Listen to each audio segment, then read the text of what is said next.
What's up guys, Gunthix here from Good Gaming. Heart of Thorns has been released for a while now, and we've all come to learn the good and bad things introduced in it. And it's got me thinking, what's everyone's opinions of the expansions? You all have gripes and you all have things that you couldn't live without now, right? I'm not one to share a personal opinion in a video, as it will mostly be seen as wrong way or could just be incorrect. But I wanted to create a think tank for all those who purchase Heart of Thorns to realise what their opinion of their game really is. I hear a lot of hate towards the expansion, and don't get me wrong, I feel the same way. I solo leveled Scribe to 400 when it was available and blew almost 10k on it. The next day, World Scribe materials were all cut in half for the required materials. I've built decorations for the guild hall that have been an incredible amount of materials, not knowing what it would look like, to only be disappointed due to the size or fact that the decoration does not work correctly. This came in the form of the reindeer.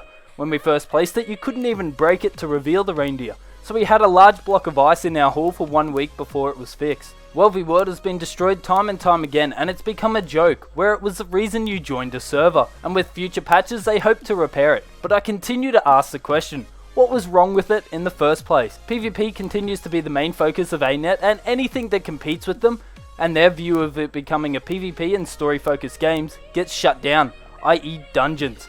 Fractals turned into a joke with you now farming them instead of enjoying the challenge, and the expansion received has more bugs than my room at night. But all these gripes I have, I'm still playing this game and still loving every second of this grinder game. Why, you ask? Because it's absolutely amazing. ANET not only excels at making a game where you can do anything you want and feel rewarded, but also a game where simply doing nothing for an hour feels just as rewarding as farming a group of mobs for an hour. The moment I stepped into the new maps and leveled that mastery for the first time and took flight with my glider, I knew this was something special. Getting a patch that introduced it into the open world made map breaking seem less interesting, and here I thought it was going to be fun. From obtaining your guild hall to facing Mordramoth, the expansion introduced everything this game needed, and yet so much more. I personally hate break bars in the open world content, as now every class is almost required to run some form of crowd control, and it's not the way I like to play my game. But the new maps, it was added so delicately to seem it was required. A mob that can only be killed by CC that constantly ticks vulnerability until it's killed, to not CCing until the third bite, or not CCing at all as it makes the mob move. They took all these things into account and gave us 4 amazing new maps. Each map is vastly different and has different groups playing them for each reason.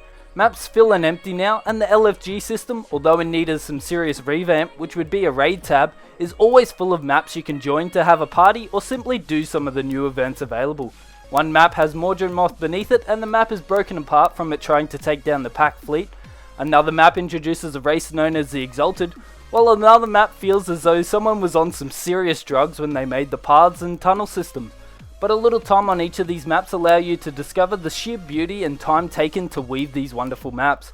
Heart of Thorns brought a new specialisation to the game, effectively changing the way you think about characters. Guild got its first look at a role specific class, with the Ranger now becoming a druid and focusing mainly on heals, while one of the most broken classes in PvE got buffed.